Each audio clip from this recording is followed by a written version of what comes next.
Hi, I'm Lori Gasper, and I'm the AET coordinator for Sunwest DLC.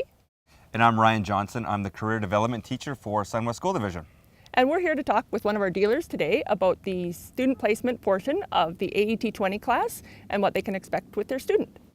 And my role here today is to go through the safety documents with the business and to go over the student evaluation so that the employer knows what to expect with our students. So in this duotang, we've got some forms that will probably already been filled out. This form here has not been filled out. I have not yet got the student to fill this out, but the first form is the driving form. And what this form basically states is that the student has been approved by the parents, the principal will also sign, and we will get my signature as well. So this form really has nothing to do with you guys, but that's going to be the first form you'll see in the duotang. All right. The next form is kind of the important form that we're going to be going through today. So this form is 244-4, and it's our teacher health and safety orientation checklist. So after we're finished with the duotang talk here today, you can take me to the back and just give me a quick tour of the shop. What I'm going to be looking for is any potential hazards. So if you wouldn't mind thinking of those hazards before we go on that visit, we can get those pointed out. And basically what I'm going to be doing is I'm going to be asking you questions after about how we will handle those hazards. And if we're all good at the end of the day, we'll do a couple checklists here. We also have to talk about the health and safety checklist that we have here. So we've got a sample checklist on form 244-5.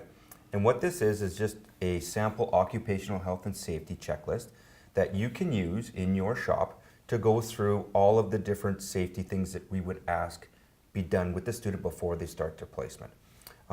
So for example, we would like to know what PPEs or protective equipment you're using with the students, any of the hazards like we talked about before, fire exits, first aid, and those types of things. So this is a sample checklist you can go through with the kid. Some businesses will have their own sample safety checklist that they use for their first employees. You can use your own, or you can use this one. It's totally up to you guys. We would just like to know on our form if you use your own or if you use the one we're going to provide you. Okay, sounds good. I think we'll be using yours. Okay, excellent.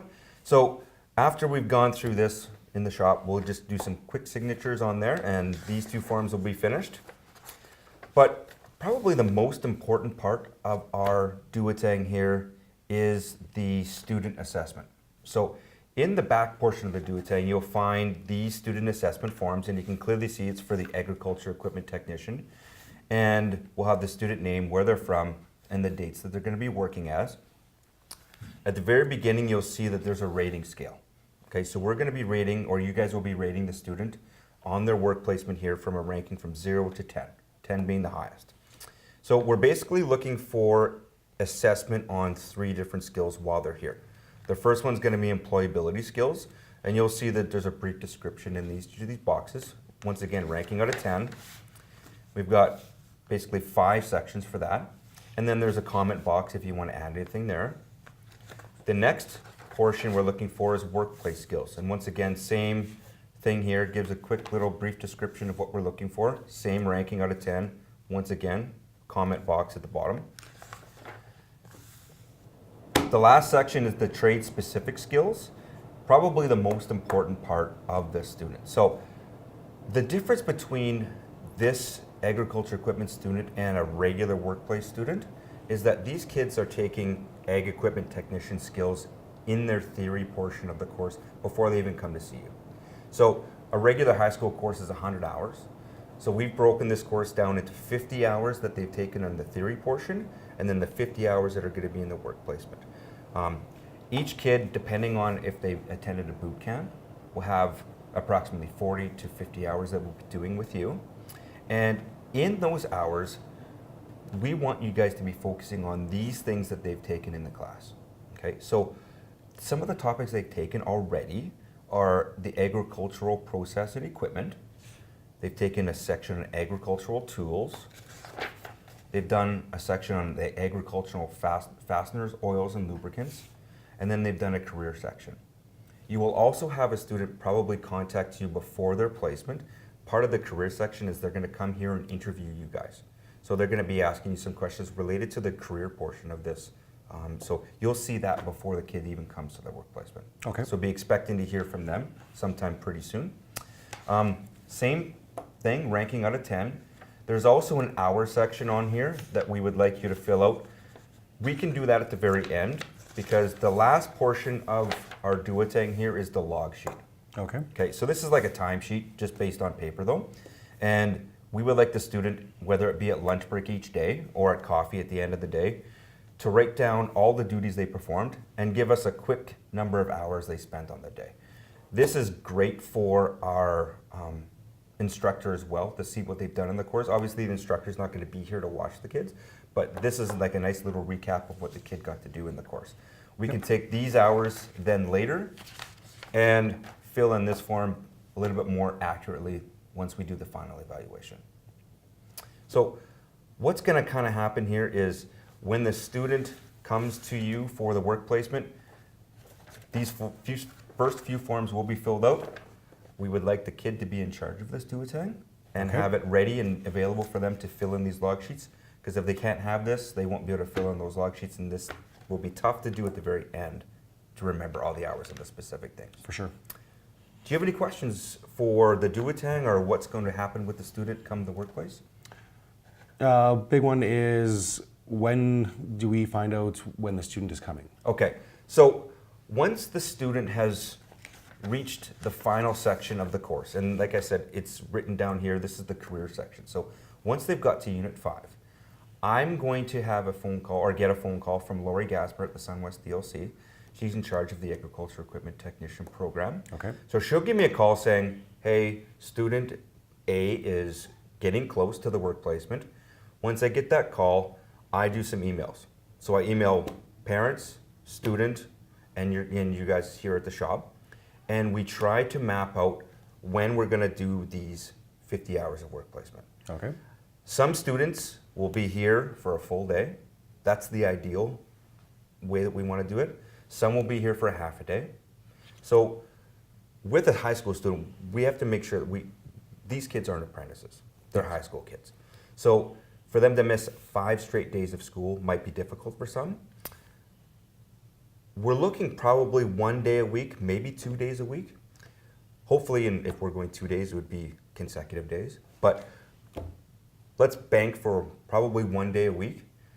We'll set out a schedule with emails from myself, the parents, the student, and you guys that finds a great time for these guys to come. I will then email a calendar to you guys that has all the days that this student will be coming, so that we have a clear expectation of when they're supposed to be here. We'll talk about the hours that they're supposed to spend. We'll talk about the safety equipment in those emails as well. But basically, it'll be a wrap-up email from myself to you, to the parents, and to the student. Sounds good. Any other questions you have with the duotang here? Is there any preference from the design of the course as to the areas of the business that they're involved in during the placement? Okay, so are you referring to different parts of your business here, like for example, the parts department? Correct, yeah. Okay, so we're hoping that this course, that they would get a good experience in all of the different aspects of your guys' business. So if that means that you have them working a day in parts or half a day in parts, we know that the agricultural equipment technician is going to be working in the parts world or along with them very much. We would like for them to get that experience as well, so they know what goes on in that parts part. But it's totally up to your guys' company. The student might ask that they have a full day in parts or a half day of parts. That would be great. It's totally up to you guys though. We have in the course what we have here in the theory portion. They're going to spend most of the time probably in the back as the mechanics, but it would be nice to have them spend some time in the parts. All right, sounds good. Okay. So do you have any other questions for me? You mentioned something about a boot camp. Can you explain that to me, how that affects everything? Sure. Well, the boot camp is a optional portion of our course where the student can attend a 1 day or a 2 day boot camp at SAS Polytech. So if they went to SAS Polytech, I would get an email saying, okay, student A spent 10 hours at SAS Poly for the boot camp. So like I mentioned before, a high school course is 100 hours. So 50 hours is set up automatically for the theory portion. The other 50 hours is going to be either here, well, it's going to be here, or part of it's going to be at the boot camp. So if they spent 10 hours at boot camp, they're going to do 40 hours here in the shop. Okay. So when I send that email organizing when the student's going to be here, I will have that all laid out for us. So you'll know whether the student needs 40 hours, 50 hours, 45 hours, and we will state that with the amount of days that the kid's going to be here, based on if it's a full day, half day, and so on. So we'll be clear and upfront with that so that we get those 100 hours complete. Sounds good.